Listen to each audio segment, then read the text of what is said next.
আমার শ্বশুরবাড়িতে কখনো মাংস বাজারে যেয়ে কিনতে হতো না। মাংসওয়ালা মাংস কেটে বাসায় টোপলা, টোপলা করে দিয়ে যেত।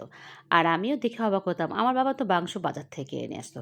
এখন যেহেতু আমরা টাউনে থাকি তাই মাংসটাকে নিজেই নিয়ে আসতে হয়। তো বড়মশাই মাংস নিয়ে হাজির হলো আর আমার ছেলে খাসির মাংস খুব পছন্দ করে।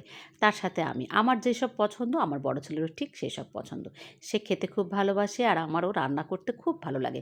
সে যখন আসে তখন রান্না করে দিই এবং নিয়ে যায়। আজ অনেকদিন পর মনে হলো হাঁড়িতে রান্না করি। আগে কিন্তু এরকম হাঁড়িতে চুলায় বেশ সুন্দর করে খাসির মাংস হোক মুরগির মাংস রান্না করলে কি গন্ধ বেরোতো তাই না? একবারে রান্না হলে আরেকবারে টের পেত। আজকে সব কিছু রেডি ছিল না জানো। বরমশাই দুম করে মাংস নিয়ে হাজির, এসেই বলছে একটু মাংস রান্না করো। কি আর করা, নিঃশ্বাসের তো বিশ্বাস নেই। আজ একটা কথা বললাম কাল হয়তো সেটা পূর্ণ নাও হতে পারে, একটু ভয় পাই আমি। তাই মনে করে সব কিছু আবার তোড়জলদি করে নিলাম। এদিকে দেরি হয়ে যাচ্ছে, ছেলে যাবে প্রাইভেটে। ছেলে তো বলছে তুমি আগে রান্না করতে পারোনি, ছোট মানুষ সে তো আর বোঝে না।